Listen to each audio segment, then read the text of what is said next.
Howdy there folks, I'm Quinn of Snazzy Labs, and this is the video review and drop test of Ribbz case from Thesis. But before we get into that, I want to let you guys know about the 3 Zeniick watch giveaway winners. Liam G. from Lexington, Massachusetts, Stephen Y. from Walnut, California, and Chris C. from Ontario, Canada. So congratulations to you guys. We will get your prizes shipped out momentarily. Now, Ribbz, I found these guys at CES 2012, and at CES 2012, every case manufacturer and their dog had a protective iPhone case. But these guys kind of stood out because they were bragging a little bit. They were kind of, strutting their stuff. They had this case on their iPhone 4S, and they were tossing it on the show floor, up in the air, pretty high, and they were tossing it onto what was carpet.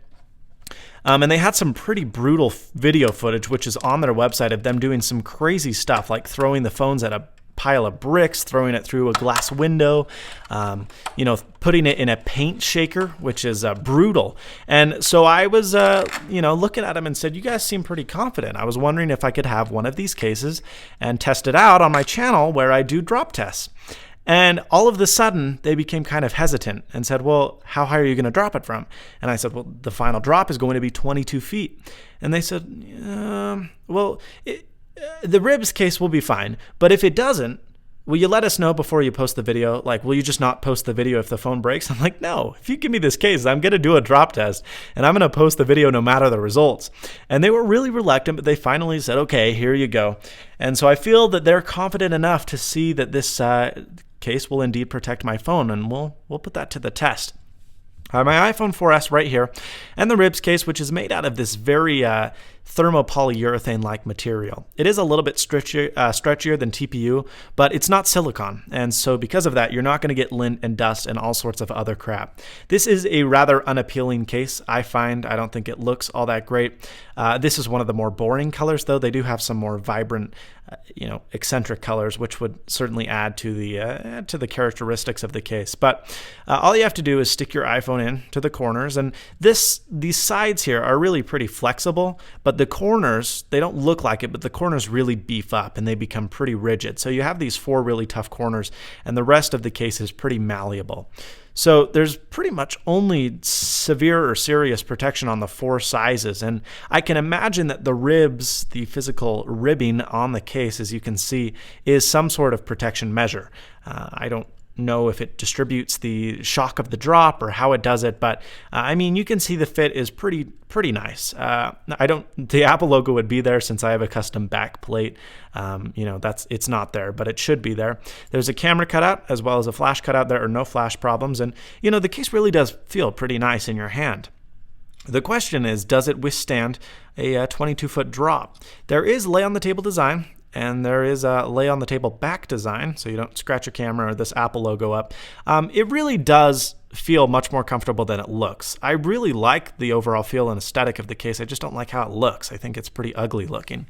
But it's $29.99, which is a little bit steep. You can find it for $19.99 on Amazon, which is much more reasonable, assuming that it will withstand the drop that they proclaim it to withstand.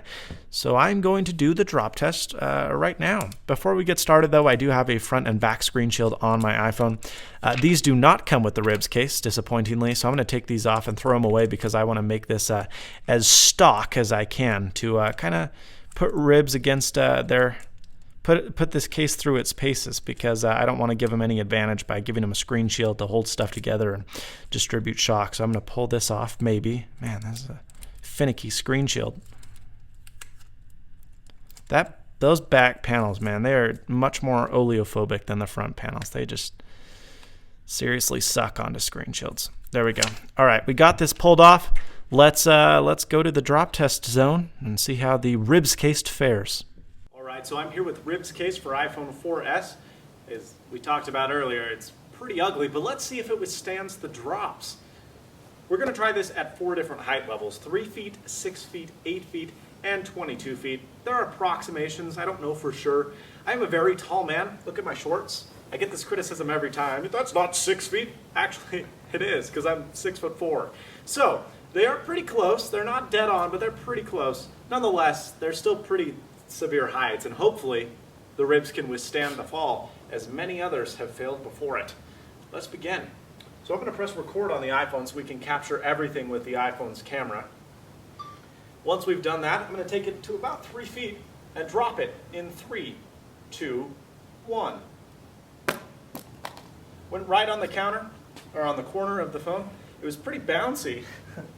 And the phone is still recording. The back still appears to be fine. We're really pretty good here on this end. The Ribbz case is ugly as ever, but it has done its job so far at protecting. That was a pretty sissy fall, though. That was from waist when you're texting and you trip and you drop it. What if we do it from 6 feet? You're talking on the phone. It's our pool cleaner. Don't worry about it. It's not Grendel, I swear. We're going to press record, and we're going to take it to about 6 feet. It's the ugliest sound a pool cleaner could ever make. Anyway, keep going. 6 feet. We're going to try this at this level, right about there. 3, 2, 1, drop. Took another corner, several bounces, but we appear to be good. The phone is still recording. The ribs themselves seem to be a little bit abrased, like they've been dropped a couple times, go figure. And the back, again, appears to be just fine. So the Ribbz is holding up to the test so far, but let's try 8 feet. What scenario would this be? I don't know. We're just going to drop it. We're going to press record, and we're going to take it up to 8 feet, and we are going to drop.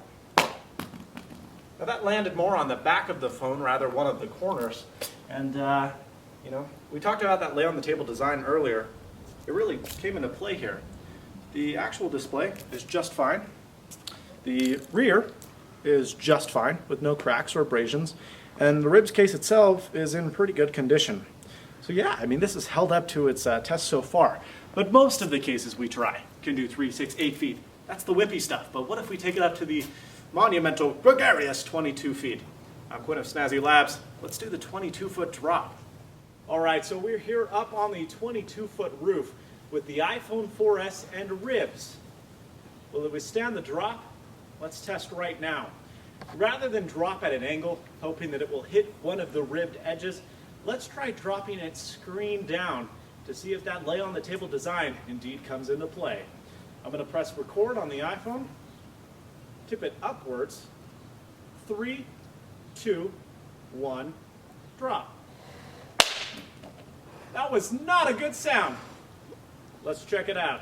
All right, so I got down from the roof, and this does not look like a pretty sight, but no, the iPhone 4S is shattered, and I mean shattered. In fact, it doesn't even look like, nope, the display turns on just fine. Hopefully, I don't want to cut my finger. Hopefully that was captured on film.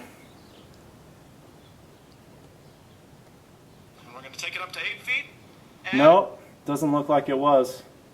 Dang, that would have been a good drop. But, well, the Ribbz case didn't fare too well. Now look, I know that we did this from a pretty high height that we usually don't do. Well, we do the 22-foot height, but we usually do not drop it face down. And so to be fair, I can't say that Ribbz totally failed, but I feel like there's better cases out there, especially at $29.99. I mean, you spend $5 more and get the Dual Tech Pure Gear, or the Pure Gear Dual Tech, which I think is a far superior case. Yeah, it's a sad-looking phone. And a sad-looking man. Thanks for watching, and as always, stay snazzy.